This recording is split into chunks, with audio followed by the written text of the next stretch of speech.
I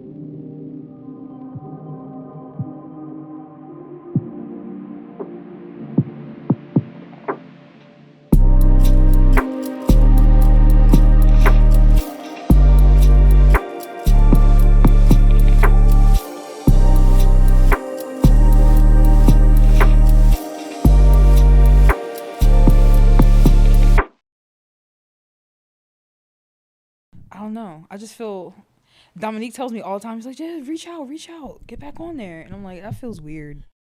It feels weird to ask out to be on somebody's podcast. Like, I feel like that's something that they're supposed to ask you.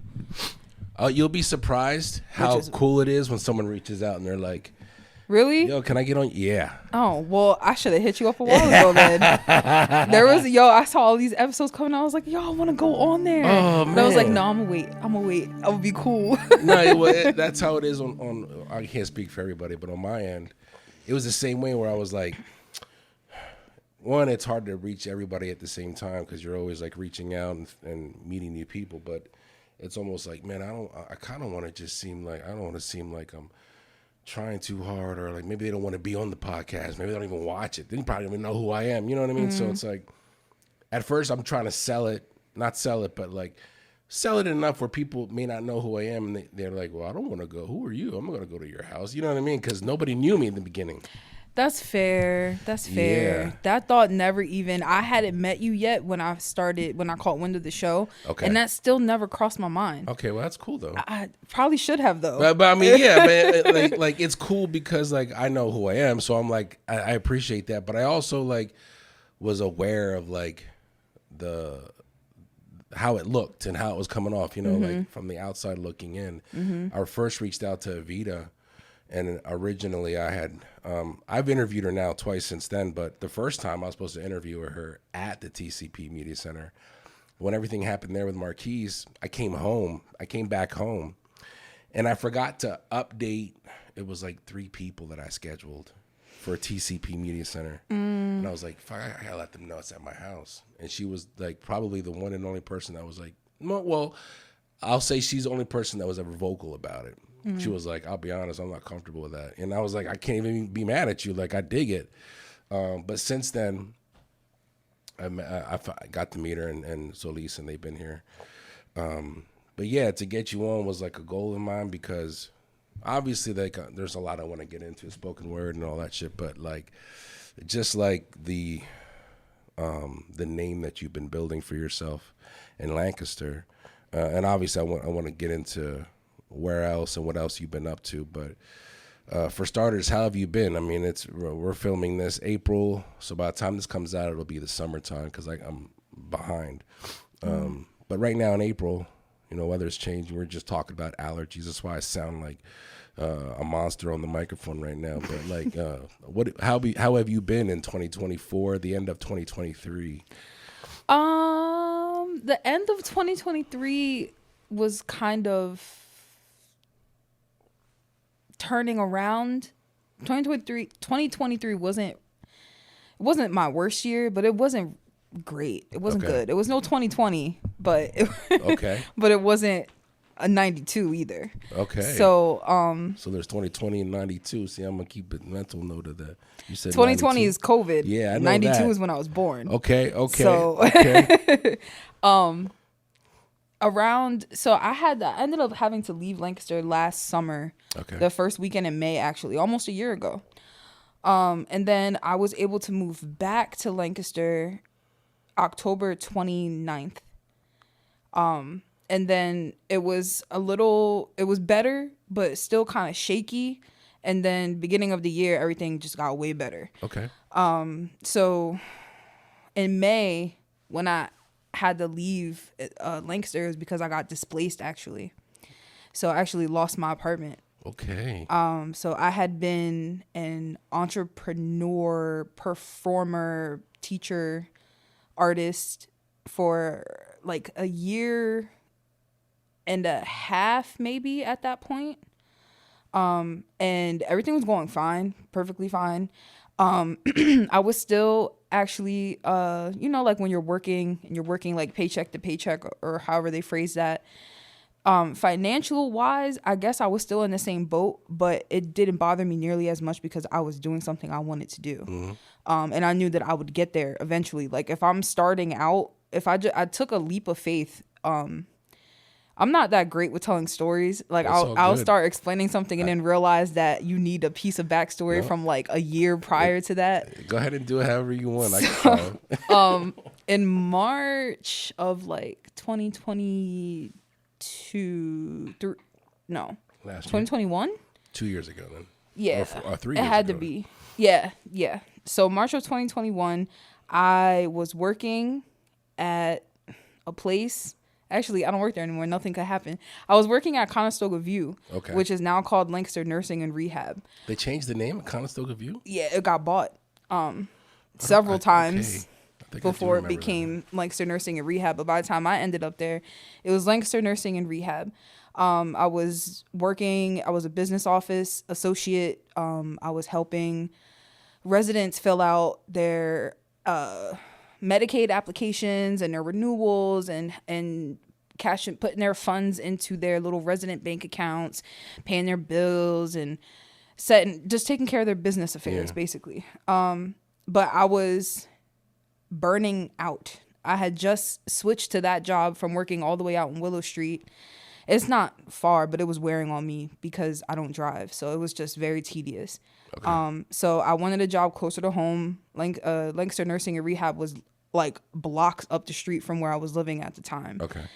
And when I started there, I was like, well, this is the most like lax, not as far as workload, but as far as lack of like authority over me. So I was like, this is like the most lax position I've ever had. It's the most money I've ever made.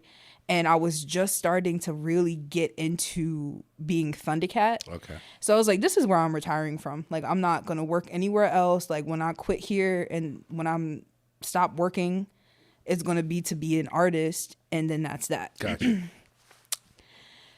6 months in to my last job ever, I started experiencing severe burnout. Like, everyone gets a little burnt out now and then, but I've never felt anything like that before, to the point where I thought something was medically wrong, and I had to talk to somebody and realize that I was just done working.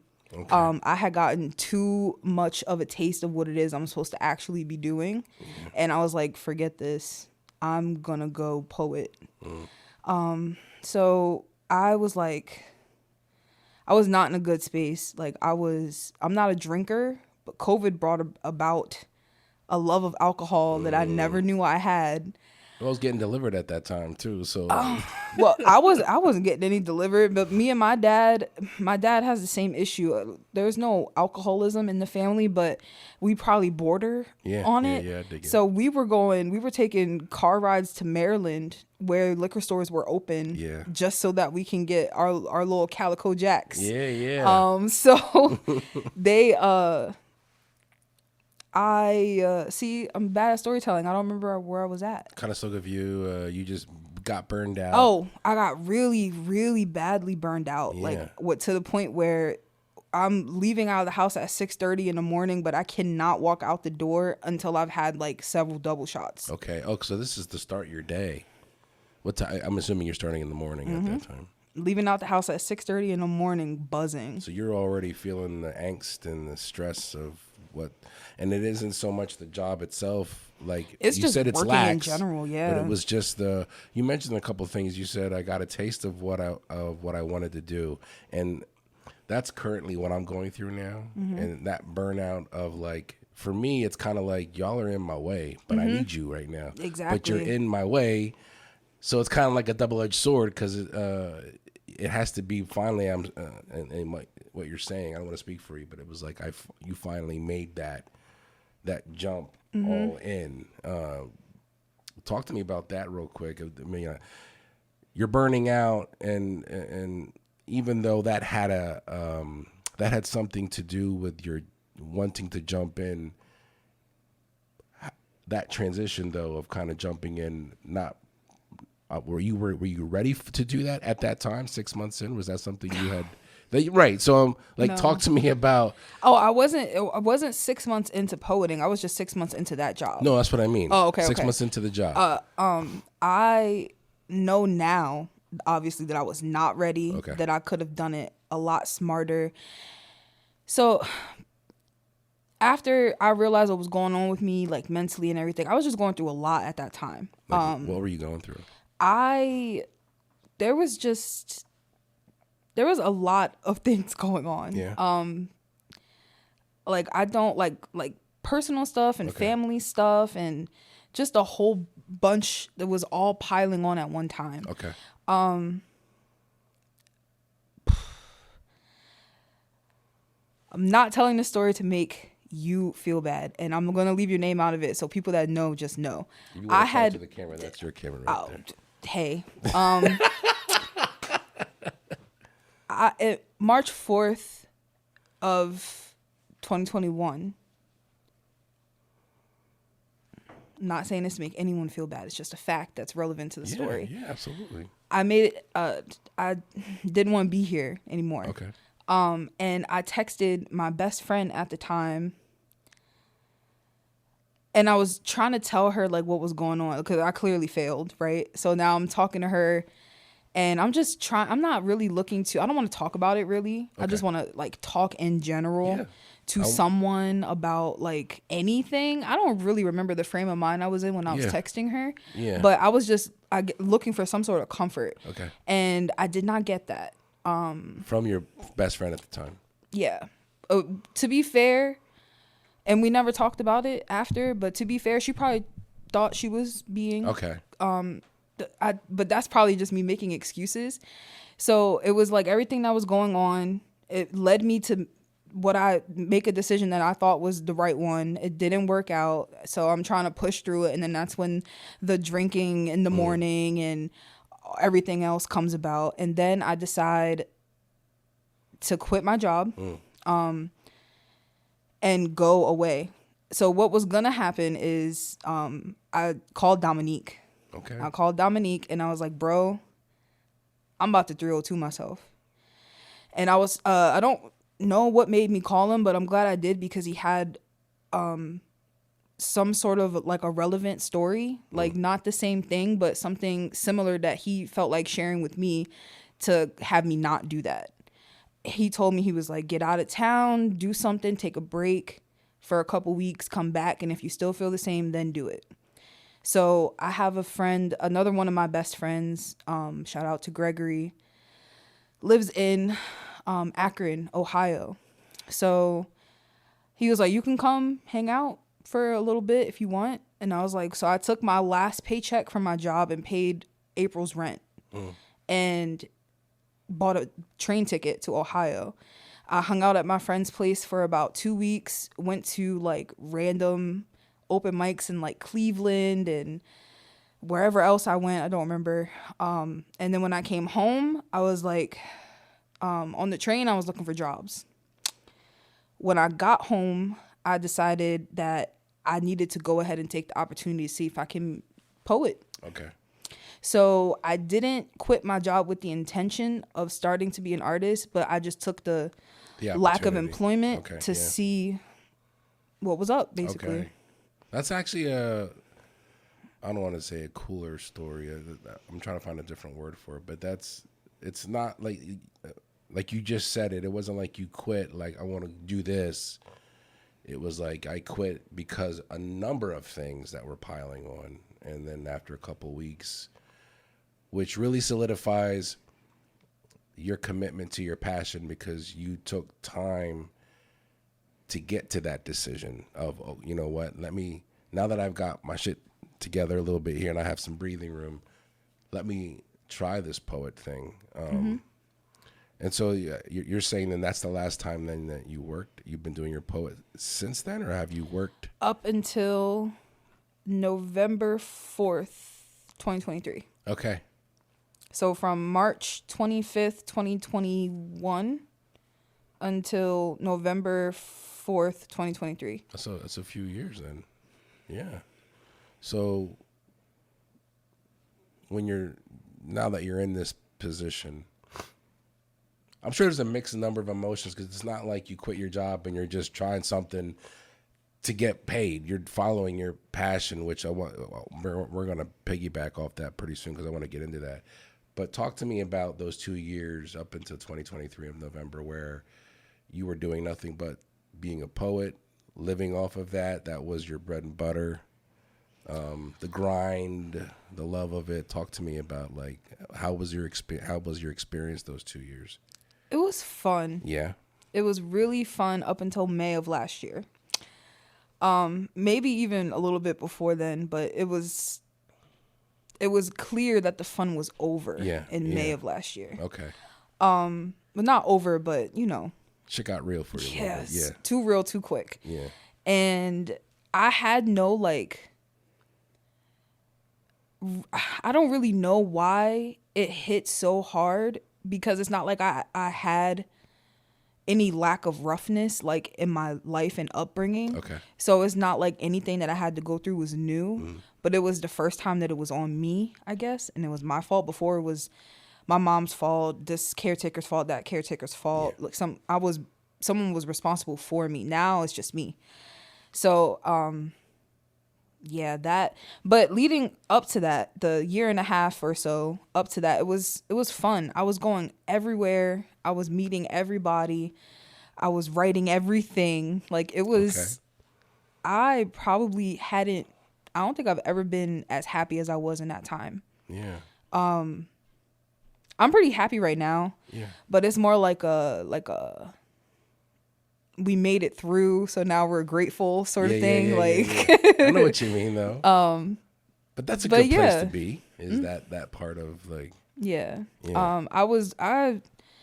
I can't even think of all the places that I went. I got my first international booking.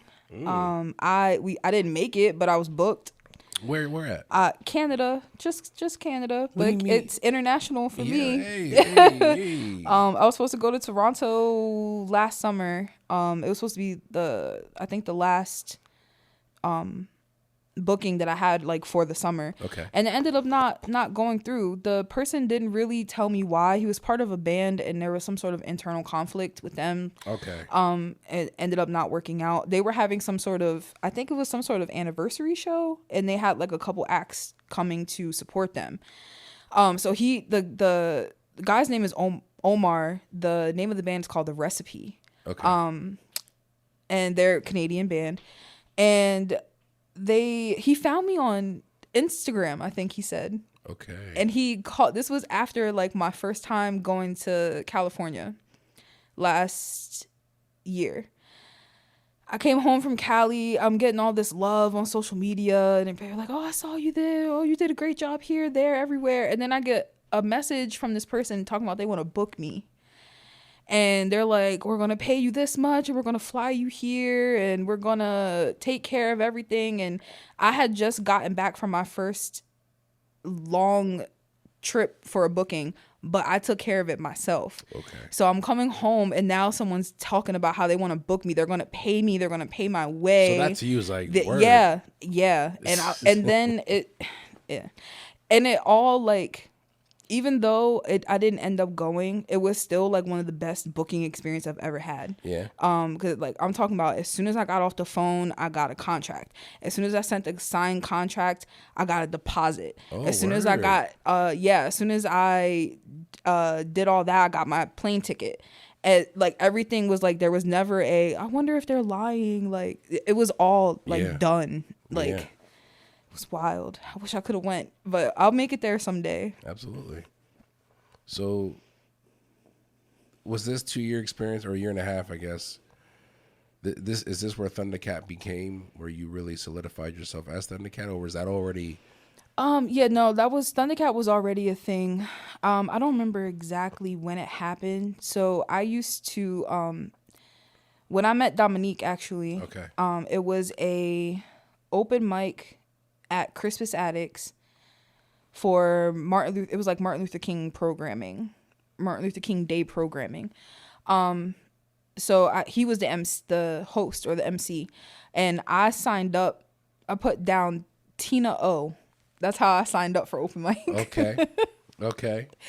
And Thunda Khatt came, I don't even know. I used to be a part of Evita's cohort. There's a different word. I'm not thinking of what you're talking about. I used to be a part of Soul Tribe. Okay. That word is not it's gonna bother me that I can't think of the word. But I used to be a part of Soul Tribe, and in conversation one day, I think I just told Evita, I think I'm thinking about going by Thunda Khatt as a stage name, and she was like, "That's fire, I like it." And then I was just playing around with it, and I was like, you know what? I think I'm gonna go by Thunda Khatt because my Instagram was already Thunda Khatt. What was it about Thunda Khatt that you liked? The actual cartoon? Yes. Okay. Which is dope. I grew up in the 80s. What happened was in like 2015, 2016, I started this habit of Facebook will only let you change your name every 60 days. Okay, yeah. I changed my name every 60 days so that nobody I worked with could ever find me. Wow. Yes. Wow. I did that. Yeah. So, but it was all sorts of names like pop culture references, anime references, music references. I was Cleopatra Jones. I was Benita Applebaum. I was all sorts of stuff like anime references, Sailor T for Sailor Moon. Okay. Tichigo for Ichigo. Like it was just. And one time it was Thunda Khatt. But I tweaked the spelling randomly. Didn't come from any influence or anything. I just randomly spelled it how I spelled it. And I was like, you know what? I think I'm going to make this my Instagram. And then I had it as my Instagram. And then in 60 days on Facebook had passed, I changed it to something else. Another 60 days had passed, I changed it back. And I was like, this is sticking for some reason. And I don't even think I had started poetry yet with the socials. But then I think I don't even remember what open mic it would have been after the one where I met Dominique. But I signed up for Thunda Khatt, and it was just over after that. Yeah. It sticks. It's dope, and I like the way you do spell it with a K, right? Correct. Mm-hmm. One of the things that like every time I start an interview, I'm usually hit with questions at first to kind of get a vibe of who my guest is, and obviously I've been watching you for a while, but being able to find not a pseudonym or a nickname, but it's like a name that, like you said, it just sticks, it represents you, and you don't really know why, but that to me is like a huge omen. Like it's a sign. I grew up, everybody called me Flex, but I didn't like spelling it the regular way because there was Funkmaster Flex, there was Flex the actor comedian, there was Flex Washington, right? You know what I mean? And I was like, so I spelled it PHLEKS, and I spelled it all capitals, but the E was lowercase, and I just liked the way it looked. Yeah, I'm a phonetics person, so like how things sound, how they look, how they're displayed, and I found out afterwards that the name holds like some significance to me individually. So that's why the reason why it came about is sort of random, but the reason why I kept it actually is significant. Okay. So I don't know if you follow or believe in astrology. Yeah, I do follow a little bit, but I do believe in it, yeah. I'm a Sagittarius. Okay. So my lucky planet is Jupiter. Okay. Planet of lightning. Okay. And I don't know if you know this, but signs also have like animal representations. Yes. Mine is a cat. Okay. So I dig it. Yeah, that was when I found that out, that was wild. Someone actually told me, and they thought that that's why, like they just knew automatically. It was like, oh, I know why, because this and this and this. And I was like, are you serious? I had no idea. Like that's insane. Yeah. But yeah. Are you the type of person that like when things kind of fall in line, you just go with the energy, you don't really question it? Sometimes I have to pick it apart. Yeah. And then sometimes it's the alignment is so perfect that I'm like, okay, like I just have to accept it. Yeah. Yeah, I like to I do the same thing. I'll pick it apart.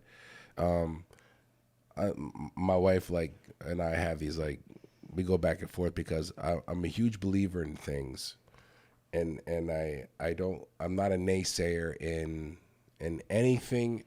If I feel the energy's there, I feel it's real. We could talk about astrology. We could talk about religion or whatever. There's things where I do believe in, things that make sense to me. But there's times where my wife will be like, she's going to watch this and get so pissed off at me. She'll be like, that song's playing right now. That's your dad's favorite song.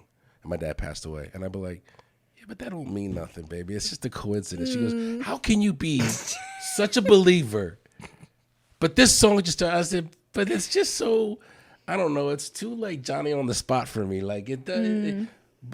So the reason why I bring it up is because like being like into the signs and things aligning, and sometimes I won't pick it apart. I'll just like, I won't even question it. Like I realize it's there. I'm just going to go with it. There's like a liberating feeling with that when you don't pick it apart. Cause it's like, let me just not dig into this and ruin it. Because it can take you places in life. And obviously like Thunda Khatt for you and here in Lancaster. And obviously you were in Cali. You were talking about almost going to Canada. That name has been representing you now for some time. People recognize that name. I mean, I know that your name is Tina, but I only know you really as Thunda Khatt or Thunda, just from reading it, seeing it, hearing other people refer to you. Do you prefer Thunda Khatt over your government? Yeah? Yeah? Yeah. Don't nobody call me Tina. I remember you had like a post. The reason why I prefaced with that question is because I was trying to remember this post you on Instagram. It was about your government name, and I couldn't remember if you were like, "Don't call me Tina," or something. All I said, along those I lines. joke all the time about like, don't call me by my government name. I don't know you like that. Got like you. we're not cool like that. But the way that I decided to officially break it down, because no matter how I break it down or explain to people why I don't like it, someone always has something to say. Now, I'm not the type to care, but every now and then I will take into consideration how people feel. Okay. So the way that I broke it down is that you call me what you met me by. If you know me as Tina, That's different. then that means you Yeah. knew me before this life, and it doesn't matter. That's cool. I dig The it. Yeah. only time I really have anything to say about it is when people meet me literally by seeing me perform on stage and then hear somebody else say my name or see it on paperwork because we work together or something like that, and feel like they can just start calling me Tina. Yeah. And it just, I can't explain how it feels away on the inside. Like it makes me see red. Yeah. I know it's not that deep. There's nothing wrong with my name. There's like, it's been my name for 30 plus years. Yeah. But just like have a little respect. You know what I'm saying? Like if you saw Jay-Z, you wouldn't walk up to him and be like, "Oh, what's up, Sean?" Yeah. Like come on now. Have some respect. Yeah. Well, that also goes to like how significant and important Thunda Khatt is to you, the name, but also like the entity that it is. It's important to you, but it's almost like in your family when you have a nickname with your family and then somebody else, and then somebody else feels like they could call. Like no, yo, my family calls me that. Like I grew up, my name's Felix, and my dad's name was also Felix, so everybody would call me Felito. But then the Felito became Lito.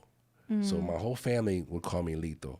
And then my mom's friends would hear, her white friends would hear that. She was a teacher. So when they would come over, they would hear my name Lito. Then it became Lito. Oh, and then, God. yeah. And then, or my friends in school, like, why do they call you Lito? And it was like, yo. And then it became, and then it flipped where I was like telling my sisters, don't call me Lito in front of my friends. So then now to this day, my sisters call me Felix because they got so used to, you see what I'm saying? Yeah. But back to your point, it's like, it's just, it's the energy that name carries. And the people that call me that name have earned a space in my life to call me by that name. And if you don't know me by that name, I think that's fair. I don't know why anybody would have like a a thing to say about it. I can see like maybe like if you didn't want your family to call you by a government, and they would have their beef about it. It's not like all of a sudden I just want people who know me to just like forget my name. Yeah. It's just like, and I can't even. Somebody said it recently, and it got to me, and I don't remember who, what, when, where, or why. In the grocery store. It was actually just on Saturday. And you probably don't mean anything by it. And hopefully you just don't see this. Because I had every opportunity to correct you and I didn't. Just remember that. But one of my good friends over at Zotropolis. Okay. Who will remain nameless. But you know, Zoe and Lank Distillery is owned by like a series of couples and a couple other people. But one of the husbands of Zotropolis. Okay. And he's so nice. That's probably why I never think anything of it. He probably doesn't think anything of it either. But I walked right into him at the grocery store. And he's like, "Hey, what's up, Tina?" And I just kept walking and pushing my cart. And I was like, "Hey." And then I was like, "What? Yeah. Man." Yeah. It's too late now. Like, we're at opposite ends of the aisle. You're never gonna understand me now. There was nobody around. So it's like, it's fine. It's not like he was trying to sun me in front of my friends or something. It was just, but it's my fault because I should have corrected it the first time. Now it's just going to be a thing. No, I dig it. If it's who I think it is, I doubt he meant anything. None of them would mean anything. Right. But I dig it. Yeah. But it's all, yeah, but it's almost like, we're not there yet. We're not like this behind the scenes click. Like, you know, it's I don't know if you ever grew up watching wrestling. I grew up watching wrestling. Okay, so it's almost like there's the story and these characters have their names, and then behind the scenes, sometimes those characters still refer to each other by their character name. But every now and then, if the people were mad cool, you know, like Hunter or Triple H would get called Paul by some people. But like even now, it trips me out to hear that, because back to the symbolism and how iconic a name can be for somebody. You got to earn that. So I can dig it. I'm glad we talked about this, because I remember when I watched that and I was just like, I could dig that. I could respect it. But it was one of the many posts I've seen, and I'm going to tiptoe into your work now as a spoken word artist or poet, rather. I don't know what you prefer. It's all this, it's the same. It's all the same.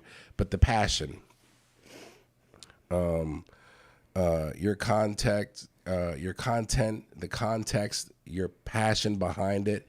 Can you talk to me about? Because everything that I've seen that you've shared, I have yet to see you perform live, and I'm looking forward to, doing that. But what I've seen, it's all very close and personal and real shit to you, deep real shit, and you're passionate about it.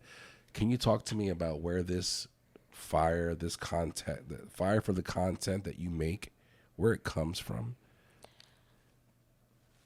It's all life experiences, but I mean, like, I really don't know. You don't know?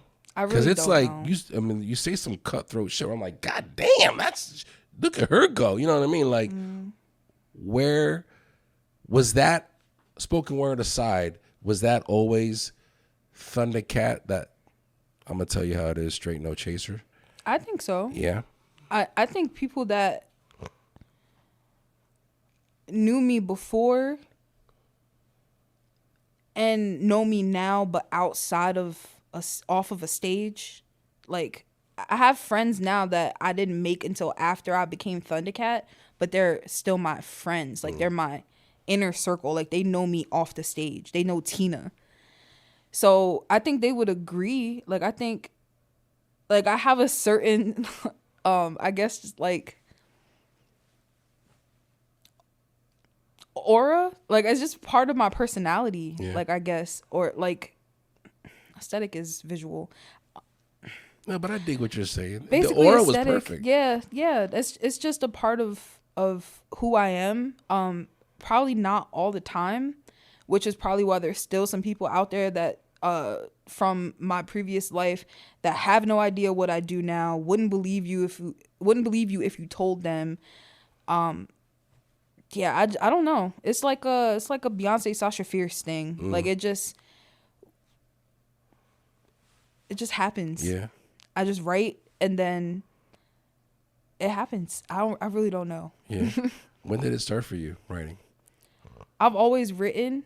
When I was younger, I more so wrote like short stories, and I was like trying to write a musical and stuff like that. Yeah, I was convinced that I was going to. Have you ever heard of first of all, did you have a poetry unit in school? I may have. It's hard for me to remember, but it sounds like I kind of remember something along that. Did you have, or do you remember ever hearing about something called a found poem? No.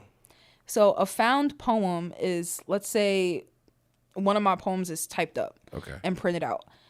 You give someone something to write with and my poem, and they either highlight or circle, underline, whatever like lines they like.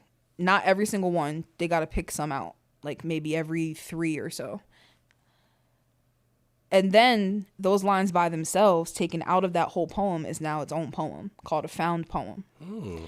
So something that I was trying to write when I was in high school, I was either in 10th or 12th grade. The reason I don't remember which grade is because I only remember the school, and I only went there for 10th and 12th grade. Gotcha. So, I was trying to write a found musical, which is basically a play that has existing music. You write a story and fit in existing songs the way that songs would naturally pop up in a musical. You mean songs that already exist? Okay, so pop songs, rap songs, R&B songs. You're writing it with these ideas of this song would go well here. Mm-hmm. Yeah.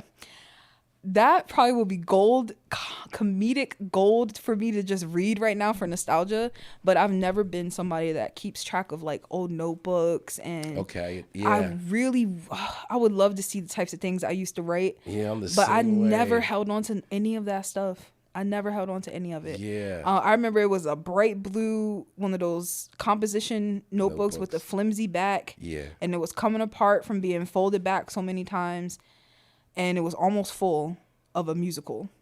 And I don't know what happened to it. Man. In a landfill in New Holland somewhere. Man, so it was almost full. Ideas or the actual No, musical? the music. I was writing it in real time. I was one of those kids that were like read during class or like write when it wasn't time to, like, because that's all I cared about. So I was like writing this thing at school, at lunch, at home, at the makeshift Christian Boys and Girls Club we went to after school. I was always writing. So you were into literature? Mm-hmm. I think it's pretty cool when you said I was going to write my own musical. Found musical. Is that what you just said? Mm-hmm. What were you envisioning this musical to be? I mean, I know you were adding music that already existed, but like, what was the theme of the musical? Was it like different genres of music, or was it really It was different genres of music. I don't remember what I called it. Like if it had a title, I really don't remember. But it was just like. I don't remember what it was about. Yeah. It was just like life. I think it's so cool because I'm like, have you ever thought about like revisiting that idea? Fleshing it out and. Yeah, I mean, well, no, I haven't. To be honest, I haven't thought about it in I don't know how long, but I'm not opposed to it. I guess that would be to try to write something like that now. With my current skill set and music knowledge, would probably be like a lot better off than when I was a teenager. It would be silly dope. Oh my god. Yeah, that would be kind of cool. Yeah. I guess it would be called. Well, no, because there wasn't only hip hop. I was gonna say I guess it would be called like a hip opera. I think that's already been used though. Yeah, that's why it's like that's the closest thing I know that currently exists to like compare it to. But I don't think it would be called that because there was more genres of music in there besides just hip hop. But yeah, that would be. I'm not opposed to that, but I haven't thought about it or done anything like that since. No, it's cool. Like the reason why I enjoy hearing that is because I have this summer I want to start writing. It's a book, but really I want it to be a screenplay. But I hear music, and I'm usually like, and it's usually like there's no words to some of the playlists I have. It's all like instrumental shit, like, kind of like what you were just listening to when I got here. I'll hear something like that, and I'll be like, ooh, this feels like this scene. So I'll save that song. Okay. So I can revisit it.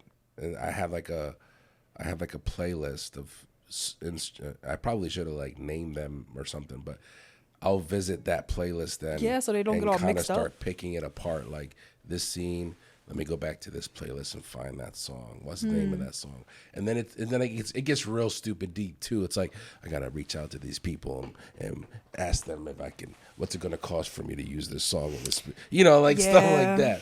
But I can that creative process of doing something like that at a young age. I think that's pretty cool. That speaks volumes to it. You're not just this one-sided creative. There's many different sides to you. So that's why I asked, like, revisiting that or something like that. What are the goals and the plans of Thunda Khatt when it comes to poetry and spoken word? Are there different ways you want to present that form of art to the world? Yeah. So, I would like to shoot for being poet laureate of the United States. If I could first tackle being poet laureate of Lancaster. Okay. And then of Pennsylvania. And then whatever else I have to be between Pennsylvania and US. I love performing. It's what I'm really good at it. Like it's what I do. Majority of, if I lay everything out of my like poetry toolkit skill set, performing would be like my favorite thing to do. But it kind of put me in a box. It put me in a box to where, I don't know, people just,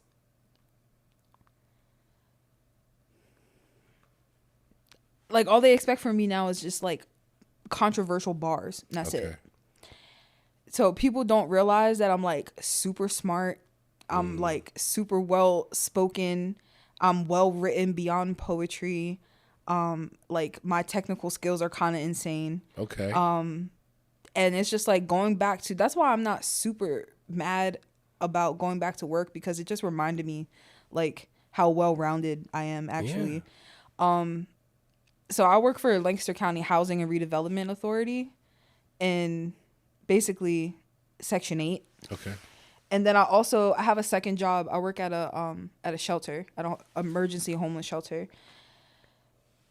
And it's just so different. Like that, like the two worlds themselves are so different. And it's like, I've never had a job. They hired me because I have lived experience. But at the same time, I've never had a job like that. The shelter job. Okay. I'm used to, up until I learned everything I needed to learn and was able to stop doing like fast food and manual labor and stuff, I've been in an office. Okay. Whether I've been in a shared office, like in a cubicle, or my own office, or with a partner or whatever, I was doing admin work. Okay. Now that I work at this shelter, it's first of all, it's a good way to stay humble. It's a good way to stay grateful. It's a good way to stay well versed in people, in lifestyles and living situations and backgrounds and stories. It's a good reminder that everybody has a story. It's a good reminder that everybody's going through something. I have a feeling that I'm no longer answering the question, and I forget what the question was. But no, you are answering the question. I forget what the question was. Well, the question originated with look at me now. I think I'm forgetting the question too. I asked, was there any other Were there different ways of you wanted to present this art form to and we somehow got on my part-time night job. Like what? No. But you said that it didn't bother you to get this job because it reminded you how well-rounded you were, because there's more to you than just the controversial bars. That's what happened. Yes. That's what happened. See how I did that? Thank you. I appreciate it. Back. Somebody got to be on point. It's not me. It's not me at all. So I don't know if you heard, but I am one of the winners of the Shaping Tomorrow Awards through the Lancaster County Community Foundation. Okay. So congratulations. You know about the Shaping Tomorrow Awards, I do right? not. This is how naive I am. Oh, thank you, by the way. And the Community Foundation is celebrating their 100-year anniversary this year. Okay. So to commemorate their 100-year, they're doing a special round of grants this year called the Shaping Tomorrow Awards. Okay. And there's like 4 categories, I think. Creative expression, vibrancy and well-being, the future or youth, and then the planet or the last 2 I'm paraphrasing. Okay. But I applied for creative expression, and it was for a brainchild of mine that I call Poetry Cubed.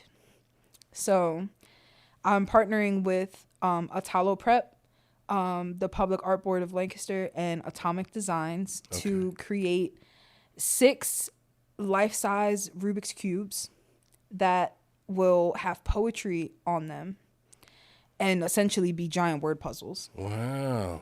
And so that Found Poems comes back because, so the way that it's going to work is that there's going to be 6 poetry workshops where the 6 quadrants where the cubes will be, participants that live, or like civilians, people that live in those neighborhoods will be invited to come to those like specific correlating workshops, because at the end of those workshops, their work is going to be chosen from to put on the poetry cubes. Okay. So say we did one here. So you and your neighbors for a 5-mile radius around wherever the cube is going to be will receive an invitation or, be able to register to come to this workshop that is going to be held at Atalo. At the end of the workshop, if you would like to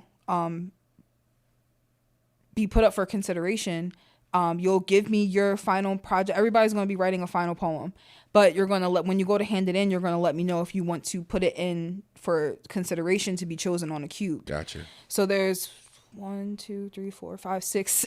I did not just count how many sides to a cube there are. So there will be 6 poets, 6 final poets that will be selected to have their work be 3D printed. That's cool. Onto these cubes. And so I had to create a type of poem so that it would fit on the cube. So you know how there's like syllable-based poems like haikus? Yes. I had to basically create a type of haiku that I decided to call a cube.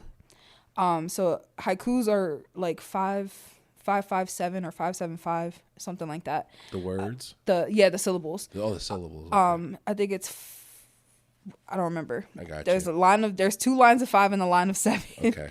And so for cube poems that I created, there's 3 lines, and each line only has 3 syllables. Okay. So it's basically 3 one-syllable words, so they can fit on each of the little cubes. The cubes will be able to like move and function and twist and turn just like a regular cube, so that each time you turn it, it'll be a different poem. Okay. So, like, I'm really happy you brought this up, because I'm going to piggyback off of you saying, you mentioned being technical, that there's more to you. And that's a really good example of it. How did this idea come to you? Even cooler story. I was, there was a point in time where I was really good about my social media, recording different types of videos, having like the most unique content that any poet.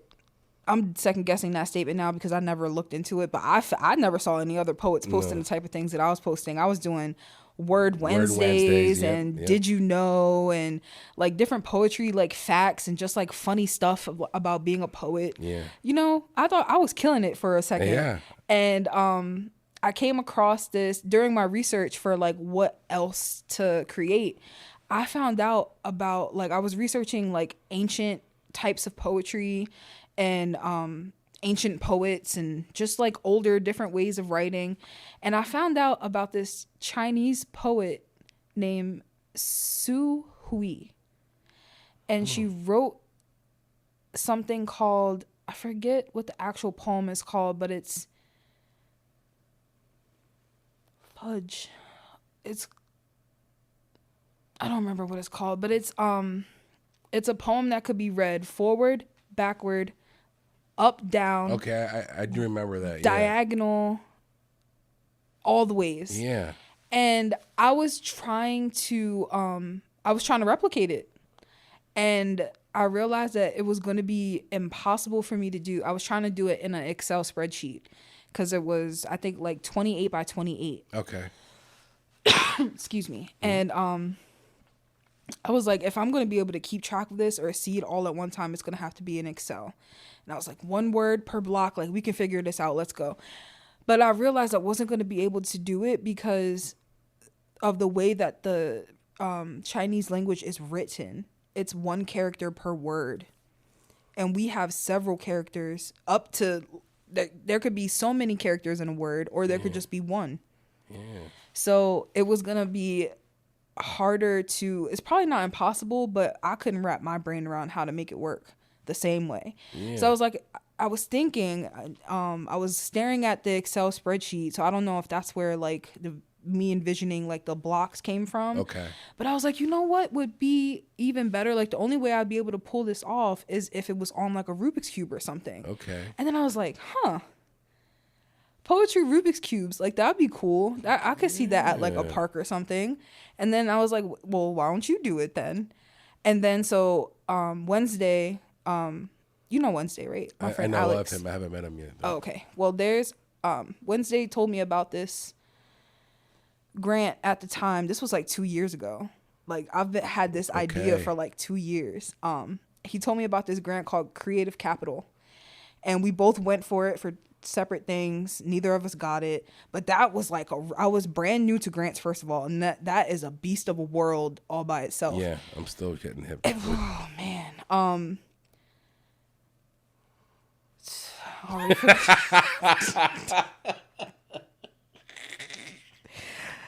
Don't do drugs. What the hell was I saying? And you know what's even funnier is this is literally like the 5th time this has happened today. What do you mean? That I've forgotten what I was saying in the middle of saying it. That's because you're a busy woman. You're crazy out there. You got a lot going on, Thunda Khatt. Oh, so yeah, neither one of us got the grant, and then I just kept it in the back of my head. I was like, this is gonna happen some way, somehow, and then boom, literally the perfect grant for this project falls in my lap. Wow. And I'm like, I'm filling out this application. Filled out the application, won, got $60K. Nice. And now we're going to make it happen. Nice. So what's the timeline then for it now that you're actually another thing that's different in this grant process than anything that they've done before is that they're leaving the timeline up to the applicant. Wow. So because there's so many moving pieces to this project that have to deal with the different partners involved, I think it's going to mainly be up to Atomic. It's like there's a piece that I'm responsible for, and then there's a piece the art board would be helping me with, and then there's a piece that Atomic will be doing, and theirs is the biggest. So I think we're going to work around their schedule because they're busy people, like, you know, making stages for Rihanna and shit. Yeah. But I have no idea. But Leo just asked me, Leo Silva is the CEO of Atalo Prep, and we were just trying to come up with a timeline today because we found out that they're not going to release the funds until we tell them a date. So we had to tell them a date, and so we just decided to go with the end of April next year. Okay. Just so that if we get it done sooner, so be it. But if we do it in April is National Poetry Month, so win-win. There you go. And I was thinking it might take at least until the end of the year anyway, so that's fine by me, honestly. So this is a pretty big portion of your time then, is it not, or no? This It next sounds year, like it's going to be, yeah. This year you're going to be pretty busy with everything else that we've been talking about, but now it's like this creation, the fruition of your idea coming to life and actually seeing. I mean, I don't want to say is it exciting for you because I'm sure it is, but like, what is that like when you're finally able to start seeing something like that come to life, and it's because of something that you thought of? I feel like nothing hits me properly. Okay. None of the good things hit me properly. Bad things will harp on them until there's nothing left. But let something go right and I'm already just worried about how to make the next thing go right. Yeah. I never like, and you know what's crazy is that if I catch somebody I care about doing that, I will get on them so bad. Like, yo, will you sit down and relax? Like, you just accomplished this major thing. Take like, you don't have to jump to the next thing already. Yeah. But then, you know, me, for example, this is a great example. These two, I went for 2 grants at the same time. One was for 5K, one was for 60K. Did not get the 5K grant. It was the end of my world. Got the 60K grant, still bitching about how I didn't get the 5K grant. You know, the funny thing is, I totally relate to that. I have a problem. Maybe not a problem. I have this thing where I don't like getting excited about things until it's actually already happened, or I finally came to the time when it was supposed to happen. Like the lead up to something, or like how do you feel? Like if somebody were to say that to me, like, oh, you know, I can relate to that. Let's just wait till I see it. Yeah. You know, like I'm very much it is what it is. Yeah, I don't like talking about something that isn't really there yet, because I have like this fear of like something's going to happen and the carpet will be pulled from under my feet. So I can relate to that. It's like, let me just keep this close to my chest. I'll save my joy for when I'm standing beside it and I can actually touch it. Right. I'll save my joy from when I'm on the news. Yeah. Or in Guinness or something. And even then, I'll be like, well, what's the next record? Like, why did it take you so long to get me? Exactly. Like, can you believe that I was this age by the time I finally made it in here? This person was in there when they were 5 years old. I know. Like, be hating on the 5-year-old. Comparison. It's the thief of joy. Going back to what you mentioned earlier, like there's different sides of you. Is that something that you really would like to pursue more also? Like when it comes to your poetry, is your poetry, when you said controversial bars, is that what your lane is when it comes to spoken word? Or do you want to, peel back the onion, so to speak, when it comes to spoken word and have different facades, or not facades, facets of Thunda Khatt? Okay. Well, I think I have in more recent months, probably in the last year or so, okay, I've definitely, I wouldn't say switched up my writing style, but I've definitely gone more in depth. I've had a lot going on during that time, so I played more into that. Like I've been writing more about like vulnerable types of pieces, like talk about my family, talking about like different things I've gone through. And up until those pieces, it was all really like angry, like social justice or get the fuck out of my face, or, Yeah. the controversial bars. Yeah. But I've definitely been switching it up a little bit. I do want to keep pushing and see like what other pockets I can get into. I really want to get back into like writing traditional, and that's not even a real thing. It's just how I decide to phrase it. I would want to get back into writing like traditional poetry, like sonnets, and like haikus and limericks, and also keep creating my own types of poetry, playing around with syllables and stuff like that. Writing devices, literary devices, just get back to like the basics of things, like the intricacies, and not worried about right now. I've been for like I don't know how long, because I'm not good with time.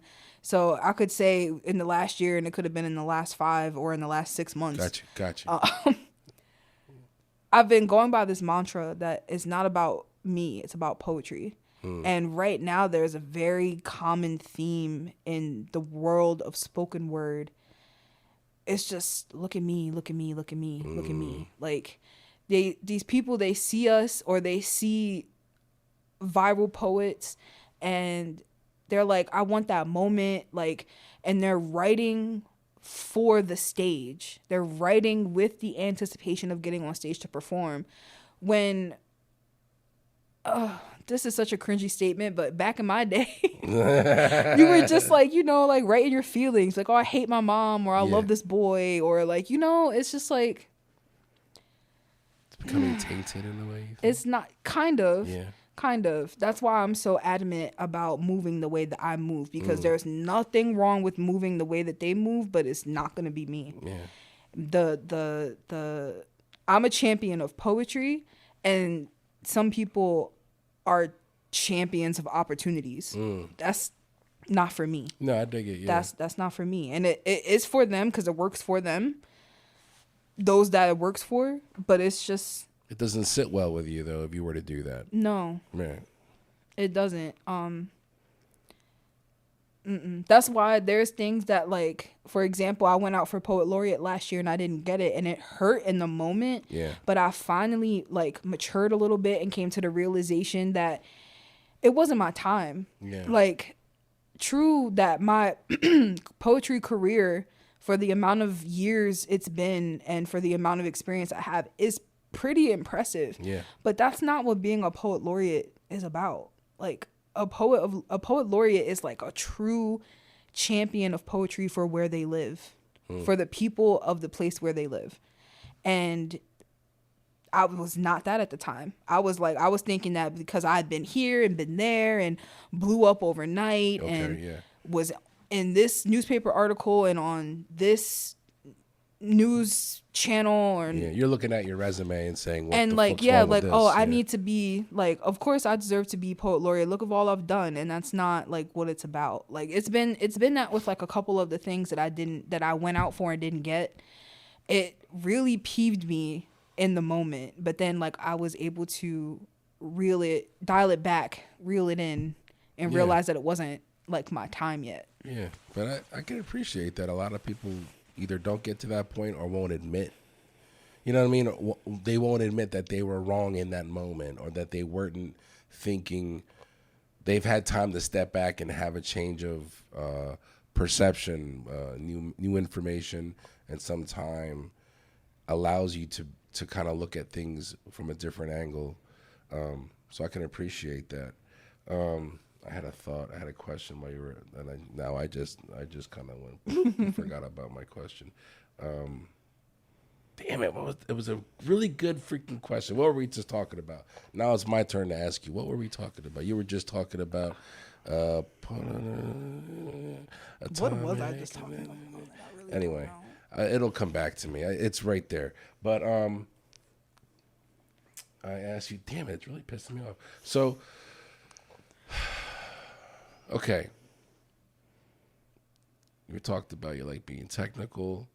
There's different sides. You said that you've been doing that for some time. There's some growth, which I feel is, in anything that anybody does, you have to be willing to like grow and then like not admit, but like you kind of just alluded to this, like the humbling of being like, yeah, I'm not there anymore. And it's okay to be like, I'm not there anymore. And I was thinking differently. I'm a different person now.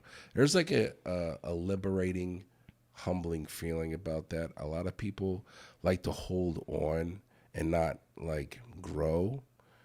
But they don't think they're not growing. But that's what it is you're not growing when you hold on. Mm-hmm. And then what I'm trying to get to is like, for me personally, there's a lot as I get older. I'm 45. I just turned 45 last week.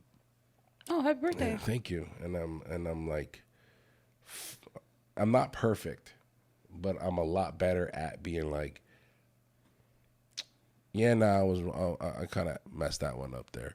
Or, you know what? I tell this to my wife now, like, you were right.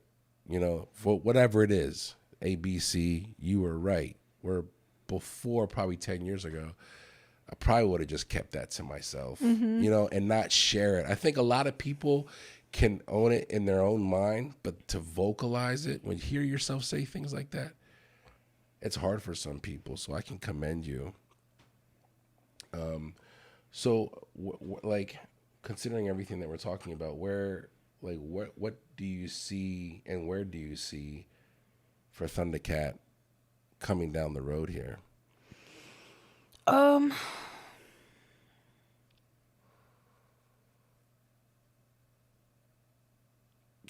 really don't know. I know, like, I don't have like a set plan. I know there's things that I want to do, and there's things I'm already doing that I would like to continue to do, and there's things I'm already doing I would like to continue to do on another level. Okay. Like, I'm a teacher, but I'm not the best fit in grade schools. Okay. I don't fit. I make it work. The kids and teachers love me. Why do you think you're not the best fit? Because I think I would do better in lecture halls, actually. Like, I want to work with college kids. So I know that I'm a roster teaching artist, so there's nothing to do but to do it. Yeah. But I don't know. There's probably some imposter syndrome there with that, because I don't have my degree. I didn't go to college. Yeah. So sometimes I feel like, why do I feel like I could stand up here? And then there's other moments where I'm like, I'm absolutely the one to be standing up here. Yeah. So I waver a lot. But what do you want to be lecturing about though? Not actually lecturing, just in a lecture hall. Like, I just meant at a college. Okay, I got you now. Yeah, like, not. I guess all colleges don't have lecture halls, but I just meant a collegiate level. Okay. In what capacity? Just doing what I do now. Like, basically what I do now is I go into schools and we find ways to fit poetry units into what they're already learning. Okay. Like, the last school setting that I was in, actually, it was a long time ago. The last school that I went to was Wharton, and it was Angelique and I, another poet and roster teaching artist. We were co-teachers of this 5th grade class at Wharton, and we did we fit a hip hop and poetry unit into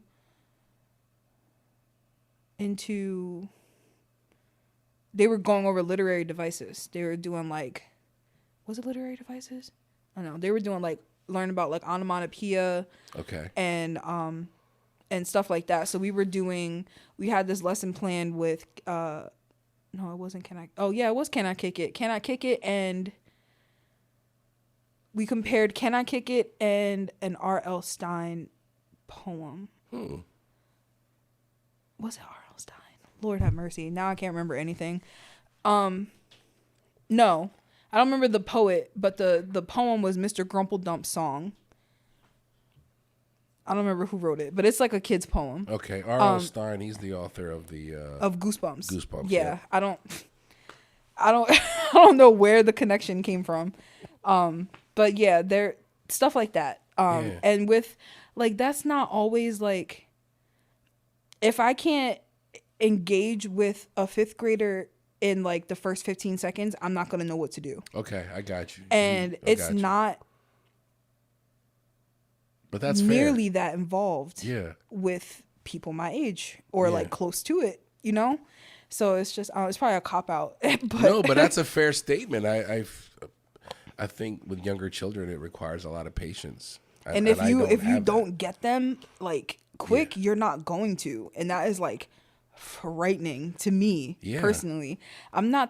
People say I do fine, but I'm not the best with kids. That's fair. I don't think that I am. I just don't think that my persona is like child friendly. Yeah, I dig it. It's not like who I am on stage is like who I just walk around being. It's not like I'm walking around being an actual Oscar the Grouch. Like, fuck you, to children. Like, I'm not doing that. But at the same time, I'm also probably not their favorite. It's like when we go to schools, kids prefer Dom.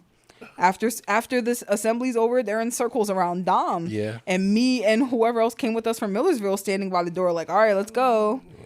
And he is getting attacked by all the children after because he is the cool one. That's not... Yeah. At high schools, he's it depends on the high school, but at high schools, I'm the cool one, and he's the not cool one. Yeah. But again, it depends where, especially if he already knows the kids, then he's in. Yeah, absolutely. And but yeah, that is just so yeah. So for as far as teaching artist, I would like to work my way into colleges. I had like half a toe into F&M. Okay. And like maybe a toe into Millersville because I'm rostered through Millersville, but I don't think I've ever worked with them as a university. So it's just like they send me out. Technically, when I'm doing my residencies and workshops, they send me out, but they had no idea who I am, what I'm doing. Right. So I need to make that connection. And another thing that I would like to stop doing is I rely on Dominique way too much as like a crutch. Okay. As a social crutch. Why do you feel that? A social crutch? A networking crutch. Okay. Because I'm not that person. Okay. I'm not that person, and he is. Okay. And he I feel like he I know I wouldn't have gotten anywhere if I didn't have the talent, but I really feel like he spearheaded like my career. Okay. All it took for him to, I don't remember details because this was a long time ago, but I'm pretty sure like all that happened between that open mic where we met and me starting to get bookings was him mentioning my name. And probably not even thinking anything was coming from it, just telling somebody about me, I think. I think. I'm not sure. It was a while ago. I don't think anybody remembers, but... Yeah. And now, ever since then, I'm like, you talk to them. Talk to them. Like, what did that person say about this? Like, all right, well, then, can you make that happen? And he's, like, a very busy person on his own. Yeah. So, I got to get over myself and be an adult. I mean, that's a fair assessment to make of yourself, but also like it also shows the love and support that you have, where somebody like Sir Dominique Jordan is like there to just be like, yeah, whatever you need, bang, bang, bang. But I can appreciate you seeing that and being like, I appreciate this, but I don't want this to come off like I'm always relying on A, B, and C. I don't think that's the thing is that I don't think nothing about me comes off the way it actually is. Luckily, sometimes that works in my favor and sometimes it could be detrimental, but I don't think anybody realizes like how much I actually rely on him and like how like close we actually are. Like there, of course, like, the people see us together and we were hosting an open mic and this and that and the third, but it's just like we like before almost every important decision that I have to make or application form I have to fill out or meeting that I take, like I'm on the phone with him getting briefed. He's like, sis, do this, fuck that person, don't worry about what this person has to say, I got you, call me, let me know what happens. Yeah. And that's it every single time. I dig it. Like, bro, can you read over this for me? Yo, I just filled out my Baldwin application. Can you read over this? And then he's the only person that gives me real feedback. That's dope. Because it's just like, I understand people like me and people are fans. I can't say that word without like having physical reaction to it. And people like, they don't want to, or they see me in a certain light and they just say whatever they have to say to keep things cordial. It's just like all the only reaction that anyone ever has, like, oh, it was fire. What was fire about it? Oh, it was just so dope. What was dope about it? Well, it was just so fire. And then I'll send something to Dom, like, yo, bro, can you read over this for me? Like, I'm gonna be honest with you, sis, shit was poop. Like, okay, there's some context. And it's just like he's the only, like, one of the only people that like not anymore, but for a long time, he was one of the only people that I had to, like, you know, go to about stuff.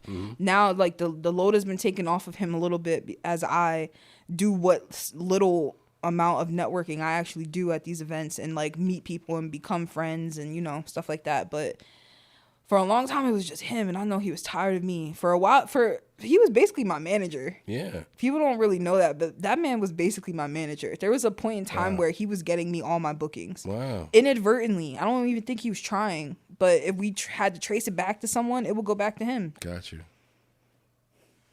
That's love, though. I mean, when it gets to a point where you're able to kind of look back and kind of like the success that you've had and the success that you will have, you can look back at those kind of moments and being like, that's one person that was down from the gate. That's one person that was down from the gate. People that, like you just said, a key word was inadvertently, which means there was nothing, there was no intention of what can he get out of it. It was just the speaking and being like, yeah, here it is, boom. And who knows what comes out of that, but there was nothing he was looking to gain from that. People like that, you have to have in your corner. So I totally get what you're saying, but I think it's dope that you at least have that. You're more of an introvert than an outrovert. Is that fair to say? I'm the same way. And people, do you often also get people that are confused about how you could be an introvert when this is what you do? Yeah. Okay. And I'm like, yeah, it's different though, because I don't want to come off like I'm conceited, but I'm in my bag when it comes to the podcast. I know what I'm doing. I ain't worried about it.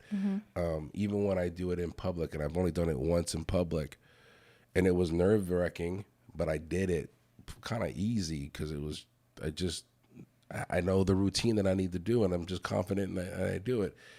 But if I'm not in this capacity, I could care less about going out. It's my wife that's, we got to do this, so we got to do that, and I have like the same thing that you just described with Sir Dominique, where it's like there's some things that I'm looking at, like she's looking up grants, we're researching this, that, and the third, and I'm like reading it, and I'm like, babe, I can't fucking read this shit. I just want to make the podcast.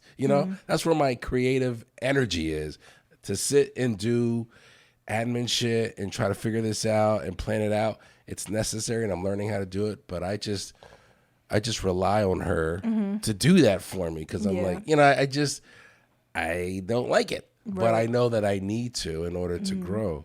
But that goes back to what I was saying before, like being able to like say these things is growth. Even vocalizing it takes a lot. You know what I mean? So I can appreciate that. You mentioned haiku, you mentioned sonnet.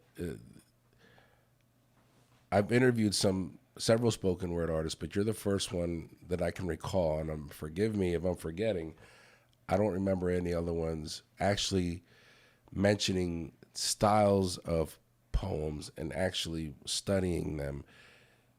Do you feel that in order to be a successful poet in that regard, it's good to have a good sound understanding of what a haiku is, what a sonnet is? Because it seems like you do, if I'm understanding and hearing you correctly, you're a student of the game, so to speak, in that regard. I don't think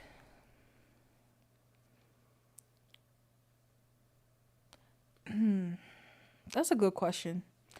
I don't think that you need to know about all of like the different types of poetry and everything to be a great poet, because there's probably great poets out there that don't know about all of that sort of thing. So it came to my knowledge, like it came to me that not everybody, of course, depending on where you lived or whatever, not everybody went over some sort of poetry unit in school. That's where it's hard for me to wrap my head around that for other people, because that's where it started for me. is when I started learning about it. And so that's when like the love affair started. And I may not have always written after that, but when I did make my way back to writing poetry, all that stuff was still right where it got left. So it's like, do I think it's necessary in order to be a great poet? No, but I just don't understand how any poet has gotten as far as they've gotten without some sort of knowledge or appreciation for forms of poetry's past, I guess. Yeah. No, I never really thought about it until I heard you started mentioning them.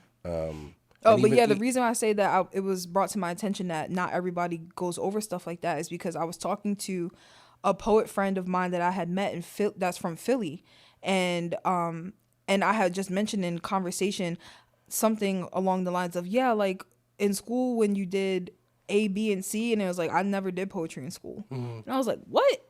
Yeah. Like, you're a poet, like you poet, like you're a good poet. So you mean to tell me that you haven't been learning about poetry since you were in middle school or high school or any school, like at all? Yeah. And he said no. So it's just like, it's hard for me to wrap my head around people getting into poetry without ever learning about it. Yeah. So it's just like, I don't know. No, for but me, it's a little different. I dig it. And like, I don't remember anything in school in particular as far as like a unit, but I do remember the haiku coming into play. It may have been maybe English class when I was a kid. And I remember not understanding what the fuck a haiku was, even after it was broken down for me. But when somebody can, I feel like it's like one of those things, like the brain is wired a certain way for each person differently, and that brain can find a connection with that poem depending on how it's written, or regardless of how it's written, just the fact that it's a poem and the passion behind that, I always thought was at least cool, because I tried and I couldn't. But not only writing, or at least knowing what different styles of poems are, but like people just like reading poems. I like listening to a poem here and there, but I couldn't read poems. Do you read poems? Are you a student of actual like reading them? I can't always read. Okay. But I also can't always listen or watch. Okay. There's, for example, and sorry if any of y'all see this, but Thunda and Mimosas this year we did by submission. Okay, that's my next question, by the way. Okay. For the women's showcase, we did it by submission, and so the way that I did it is I was the host. There was like there were 7 poets, but one of them was a spotlight poet, like I guess like a headliner, yeah. So but when I was going through the submissions, there was some those girls were fire. Everybody loved them, and we got some good submissions. But when I was watching them, there wasn't 2, I don't think, that I could watch all the way through to the end. Do you find why is that? You just get bored real quickly with, or? Yeah. I'm not saying y'all boring, but yes. It's fine. This is safe space. I guess it's not safe space because it's technically the internet. The internet is not safe. The JMC internet is safe. In other words, he's saying, "Leave me alone. Do not come for me." Yeah, for saying come for this. me. I could take it. No, but yeah. So, but you have to be critical in that regard, right? Otherwise, what's right, the or point else of you the risk work? not putting on a good show, which Right. is important to me. But like, even the girls that I selected, I did not make it through their videos. Okay. There was one video that I made it through start to finish and watched it again, and she was my spotlight poet. Okay. The reason why I say not all the time is I could watch or listen is because I'm watching and listening to more than just the words. I need to I'm looking for conviction. I'm looking for conviction in your delivery, vocally and physically. Like, I need you to be entertaining. Yeah. Like, yeah. Just because it's poetry doesn't mean that it's a performance though as well. Yeah. Like, so, but that's just like a good example. Like, I could read sometimes, like, something will have me like so like wrapped up, like word choice or the way that words look on a page. It could be font, it could be the word itself. And then there's sometimes where I'm just so enthralled by what I see that I have to keep looking. And there's times I'm so enthralled by what I'm seeing and hearing, I have to keep watching and listening. And then there's other times where I realize by the time it's over, I'm scrolling. Yeah. And I didn't mean to, and I would die inside if I found out somebody did that to me. But it's just like you said, this is how my brain is wired. Yeah. No, but that's fair though. I feel like that's a great barometer. It's just uncomfortable because you don't want to come off like you're being inconsiderate. But it's a wonderful human-built barometer of the gauging whether or not this is good. And that's just the truth. Or not good, but like good enough for what you're trying to put together here. You have a standard. You're looking for something. If you didn't, then there wouldn't be a headliner or a spotlight poet because you would just have them all on the same level and there would be no rhyme or reason, no pun intended. But there, you know what I mean? Like there wouldn't be any significance of the actual submission because it's just like, yeah, sure, go ahead. Yeah, sure, go ahead. So you have to have standards. Yeah. I think people need that in life in order to challenge themselves, to better themselves. So I can appreciate your candid response there. What is or not what is, forgive me, Thunda and Mimosas? That was my next question. So that's still a thing. Do you do that several times a year or once a year? How does that work? So when Thunda Mimosas started, it was just an open mic, like with a feature. Gotcha. And it was bi-monthly for its first year. Or every 3 months, something like that. It was either bi-monthly or quarterly. And it was held at the OG TCP on Liberty. Okay. That in that basement venue that they had. I missed that place. You would have loved it. I've never been. I think you would have liked it. I don't really know. It was just like, it gave like 2000s house party. Yeah. Yeah. I missed that place. Was I going to house parties in the 2000s? No, but that's what it was. That's the vibes, though. Yes. Ty DJ 00. I don't know how people know him anymore. He was the one that actually helped me come up with the idea. Okay. He wanted to have a meeting with me. I think he and Marquise at the time were having different conversations with different creatives, trying to get some ideas flowing of like different events to have regularly in their spot. And they're like, well, you should have something. Or what I think happened is they wanted Dom to do something poetry related. He had a lot on his plate at the moment. So he gave me the alley-oop, like at that time, like he was always doing. And he was like, you should actually hit up Thunda. And I had no idea. Like, show curation was nowhere near like my thing, something I thought about, was worried about at all. But then I went over to TCP, I talked to Ty, and I think, again, I don't remember exactly how it went, but I'm pretty sure he's the one that came up with the name.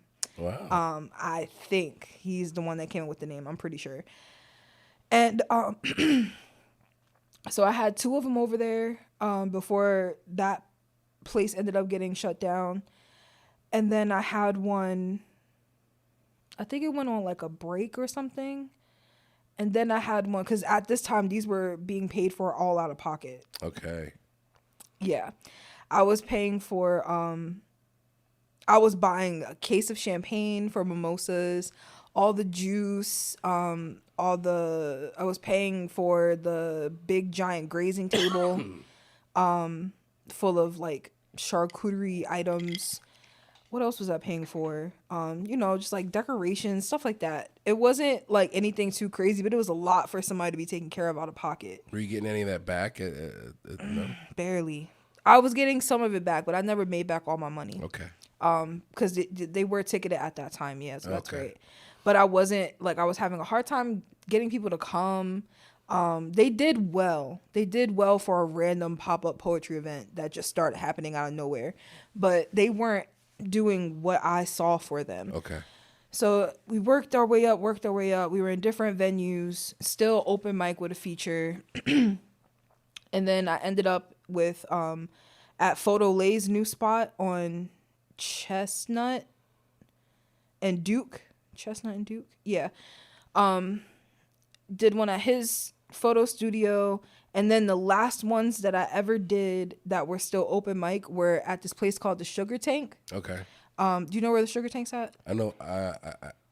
Isn't that on Queen? Yeah. It's next to the liquor store. Yep. Up top where like some news station used to be or something like that. Those were the last two that I did as open mics, and then it kind of just faded off. And then I came across the opportunity to have it at the Ware Center last year. So the Ware Center does these free shows during a specific season, because I don't think it's all year, but I don't know what the season start and end is. Okay. They do free shows on First Fridays called We the People First Fridays. Okay. All sorts of different kind of shows. There's a free art installation you can look at in the gallery behind the theater, and then there's some sort of free event in the theater. I was able to do First Friday for Women's History Month last year, so that I changed the name of the show to Thunda and Mimosas, This One's for the Girls. That went 1,000,001 light years better, to the point where I decided to keep Thunda and Mimosas as a showcase. Okay. And nix it as an open mic. Okay. So I was invited back again this year, and will continue to be invited back every first Friday in March until something better comes along or I don't want to do it. Yeah. At the Ware Center. At the Ware Center. That's dope, though. Mm-hmm. That's really, really dope. So that is like that show is like my pride and joy right now. Like ever since it went, it's only been 2 years, and it's just like it's gotten so much better. It's insane. Like, and then it's like I have financial support from people, and like people really like. It's sad to say that the attendance has gone up dramatically because it's a free show, but at the same time, like you got to start somewhere, I guess. Yeah, absolutely. But the thing that I like about We the People First Fridays is, and I don't think this is a secret, I hope it's not a secret, but you get paid. Like the Ware Center pays you to put those shows on. That's dope. And yeah, so you get to like for example, like my goals when putting the show together financially is to raise enough sponsorship funds to take care of the show so that I can pay myself with the show honorarium. Is it worth the work all the work that I did? Not quite, but it's nice to not have to take that and put it towards the show. Yeah. Even though that's not what it's for. It's not for a pay cut, but still for all the work, I'd like to be compensated for my time. Sure. But now Thunda and Mimosas is going to be having its second yearly installation. Okay. Called Thunda and Mimosas Men Have Feelings Too. It's gonna be in June, which a lot of people don't know is Men's Mental Health Month. Yes. And it's gonna be on a Sunday in June at Zotropolis. Okay. And it's June 9th actually. I don't know when this is coming out, but probably right around there probably. Yeah. So there's yeah, so it's the link is on the Zotropolis website. It's $20. It's a brunch. They're gonna have like a signature cocktail for the show. It's all male lineup of poets, male hosts, male videographer, photographer, vendors, crew, anybody that will be working the show. It's just gonna be just like the women's show. How it's all that show is for women by women. This show is gonna be for men by men. Gotcha. I'm most excited about not having to do anything day of. Yeah. I get to enjoy the show for once. But yeah, that is since everything that's been going on with me, like personally, I kind of took like a little hiatus or a little natural break, kind of just like settled in, because I wasn't getting any bookings, but I also wasn't seeking out any either. So it's just like I was kind of glad for it, and I decided to like put my focuses on like whatever behind the scenes stuff, like working on grants and flushing out projects and working and, you know, just being out of the spotlight for a little while. I think it helped a little bit. I don't know if I'm ready to necessarily get back into it as heavy as I was. I've been dabbling. Like I just got back from North Carolina over the weekend. And like I'm always down to travel somewhere for poetry. I love traveling. But it's just like there was a point in time where not only was I everywhere else, I was also everywhere in Lancaster too at the same time. And there was no burnout because I love doing it, but it's just like not anymore so much at home because people don't appreciate me here. And the only way that they're going to realize that is if I show them that they're not appreciating me. So yeah. That's a common, when I speak to a lot of people doing things, especially in Lancaster City, the general census is, you know, like wanting that recognition from your hometown. Are you from Lanc? Mm-mm. Okay, forgive me. Where are you from? Baltimore. Baltimore, okay. I don't like driving through Baltimore, but that's a personal thing with me, sorry. I don't think Baltimoreans like driving through Baltimore either. But wanting that recognition and being like, y'all ain't seeing me while I'm here. And so maybe the goal then is for me to do it somewhere else so that you see me. It's like this personal like beef you have with like, it's the community. The community, right? The response to what you're trying to do. And it's a catch-22 because it's like when you mentioned about the Thunda Mimosas at the beginning, when it was like not a lot of people were coming through. People don't know what they don't know, and it's like, okay, that, but at the same time, I'm like, but I'm doing this shit. Right. How can you not see it? Right. Like, how can you not know me? The fuck? Like, especially when you like see the numbers, you're like, I know this shit got viewed X amount of times, but and then you're acting like there's not other shit that I'm doing that should be translating. You know, the numbers kind of play games. But I can appreciate that. I feel like if anybody is passionate about what they're doing, that has to be part of it. Like that whole like, I'm not getting that love where I'm at, and that's bothering me because people, you want that from that community, that local support. But then honing in on those that are doing that, like those day ones. For me, I'm like, I'll never forget those because when God willing shit pops off, it's always going to be those day ones that I'm never going to forget about because like when you're just trying to figure it out and nobody knows you quite yet, it's those people that showed support. So I can appreciate that. I interviewed Adriana Chanel. Is it Adriana or Ariana Chanel? Ariana Chanel, forgive me. My bad. I misspelled your name. And she brought up to me, I knew of you at the time, but I didn't know about Thunda Mimosas. She mentioned that to me. Yeah, she was my caterer. She was for a long time. Yeah, she mentioned the charcuterie board, or charcuterie, I think she called it at the time. Yeah, that's yeah. That's what we call it, but I didn't realize she was calling it like that to other people. She did. Yeah, but she did it too. I remember it made me laugh like crazy because just the way she said it. But I thought that was dope.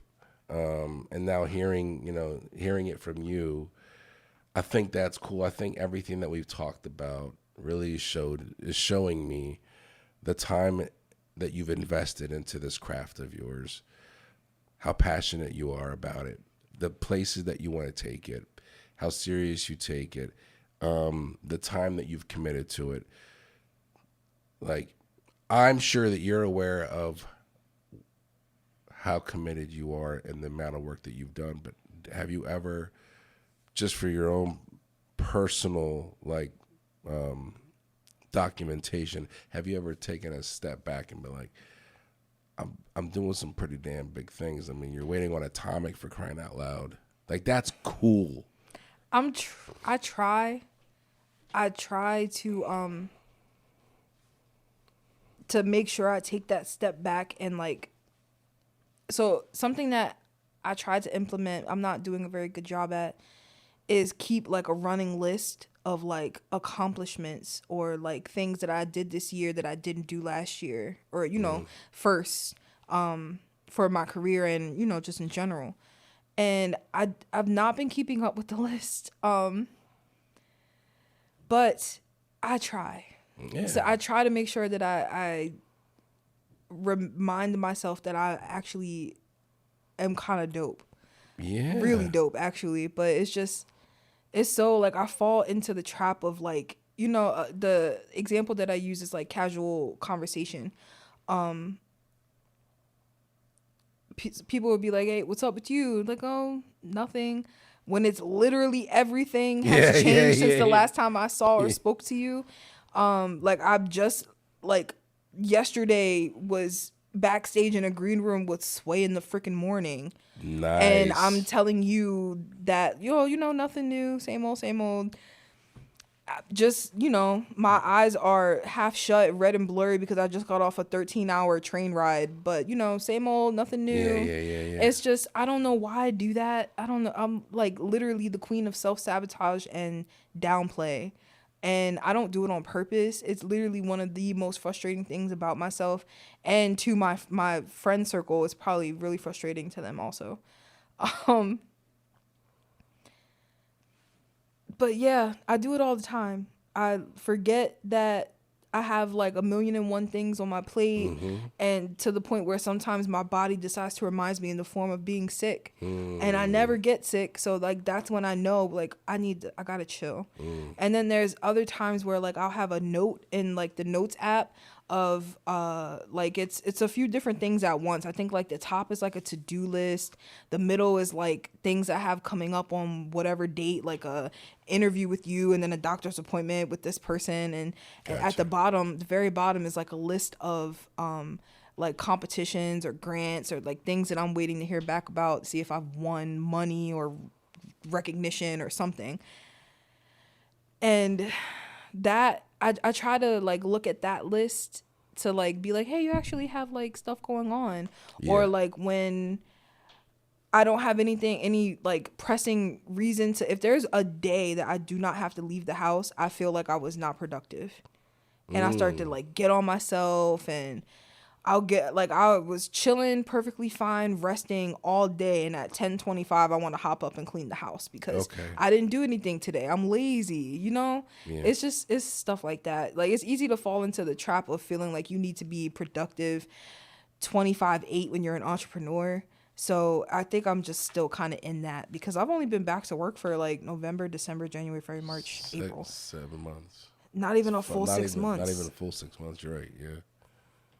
Yeah, but I can appreciate that. But it is how it's good though to take those moments, and like even if you are not doing anything in that 10:25, you're like, oh, I don't feel productive, but those moments are key for you to be as productive as you want to be. Like those pockets of downtime, which I've learned the hard way because I'm going through a burnout season of my own where it's like day job, family, podcast, day job, and sometimes one bleeds over the other, and that's not healthy. And like I started this conversation by saying my day job's getting in the way. I'm literally at work, like y'all are in my way, and that gets a little scary for me because I'm like, I don't want to do anything stupid, right? You know what I mean, right? But you don't want to give up the dream, right? I don't want to give it. I just hope nobody pisses me off enough at work, because then I'll really follow through with that stupid decision, and then who knows what'll happen. But I can appreciate that. I'm glad that we finally got the chop it up. I know you're busy. I don't want to hold you up anymore. One last question, and then I'm gonna let you go. what's your opinion? What's your thoughts on today's the state of spoken word poetry today? You mentioned a couple things that I want to piggyback off real quick. You talked about something along the lines of, and I'm paraphrasing, forgive me, the trendiness of it, and like you didn't want to get caught up in that. Is that your take then on the state of where it is today? Do you feel that social media plays a part in it being trendy? Oh, for sure. Yeah. I don't think it's trendy to the part where, or to the point where someone's gonna start saying spoken word is dead, like they're saying about hip hop. But I think it definitely has an effect. Like, two things can be true at the same time, right? This generation of poets, I believe, I made a post like this similarly, and now I'm trying to quote myself. This generation of poets is going to have fans waiting on album drops like their favorite musician. Also, it's full of poets that write for the internet. Gotcha. So they both can be true at the same time. I hope it doesn't get out of hand. And I think there's definitely more authenticity than not in the culture. But, all it takes is one bad egg, I guess. Or a few, But that, I don't think it's to the point where, like, we're doomed, or, like, but where our respective elders are like shaking their heads at us or anything. Oh, no. But there's a lot of growth, I feel like, there's so much more attention that you could see so many more artists that you probably wouldn't have been able to find. And now I'm starting to wonder. The reason why there's like some space in there is because now my brain internally went off on a tangent about how, well, you are noticing the trends here and there and here and there. So maybe it's about to pick up and all go to shit. Yeah. I hope not. I doubt it. I hope not. But I am starting to, like, I noticed it in, like, so I want to say, I'm not even going to try to guess the time because I really don't know. But I started branching out. I stopped waiting for people to want to come or to be available to come, and started branching out and going to other cities to go to open mics. And then I wound up going to Philly to go to this open mic called Voices in Power, which is like one of the biggest online poetry platforms right now. And they have shows in Philly, they have shows in New York, they have a show in Texas, I think, and Vegas. They have a UK show. They're everywhere. And I started kind of noticing it there. Like the everyone is like, it's all like love and everyone's super supportive. And my first, like, I want to say maybe 3-4 weeks going out, everything was like great. And then all of a sudden it started getting dramatic. Like there's drama, like there's cliques, there's beef. I'm like, we're supposed to be like, burning incense, wearing berets, and like snapping and talking in jazz. Yeah. Like, what is happening right now? So, but then like now I kind of notice it happening more here too, and I feel a little guilty because I should just be grateful that there's people picking up their pens. I should just be grateful that there's people participating in the art. Yeah. But unfortunately, the way that my brain is wired, I can see through bullshit. And I can, well, not 100% of the time, clearly, but I want to say maybe 65 to 75% of the time, I can tell when someone's up there just because they saw somebody do it last week and now they wanted to give it a shot.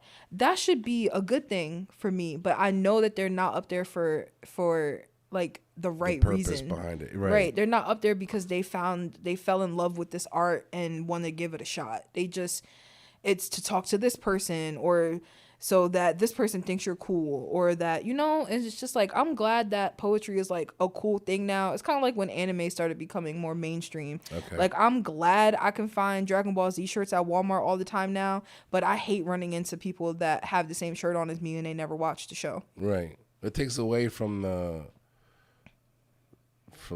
love and commitment that you have to it, because it was such a rare and private and personal thing. It was niche. And the thing that also contradicts my stance of it not being about me, it being about poetry. Because if it was, I'd pick everything apart, even myself. Because if it was really about poetry, I wouldn't care why people were getting into it. I would just be glad they're into it. But that's not true. But that's a fair assessment as well. You know what I mean? Ain't nothing wrong with it. Like, yeah, it's coming from a place of respecting the craft and loving what you do. It's not so much the beef that you have. It's more so like. But that's getting into like gatekeeper territory, and that's not something you want to be. It could, but I think it's a fine line, because you can get real loosey-goosey with it and be like, it is what it is, and then the next thing you know, you're not seeing it the way. I know art and it can be interpreted many different ways, and who are you to decide what? But it's also fair to say I fell in love with this because of what was already set in place from others before me. And I just kind of want to see that continued in the same fashion. This isn't something you can just come into and to be trendy with it. And so you recognizing that and knowing the contradiction and the hypocritical way of it sounding is dope, and I commend you. That's growth. But I think it's fair to also be like, this is my baby. Don't do that. Yeah. Respect it. Mm-hmm. And I'll respect what you're doing. I think it's dope. I think what you're doing is dope. Thank you so much, Thunda Khatt, for finally coming on. This is the last in-person interview I have for this season. Oh, shit. Yeah. Wow. Yeah. I made it. You made it, yeah. Dang. And when you said I was holding out, I was just like, okay, because I'm going to make it to my last one. And I'm going to call it a night with this season. So thank you very much for coming. Absolutely. Thanks for having me. Absolutely. I'll let you know when this is coming out. Like I said, I think I got like 9 episodes that I'm coming back from like a month break myself, because I needed a mental break. So I'll let you know. Thank you very much. That's it. We're done here. All right. All right. Thanks.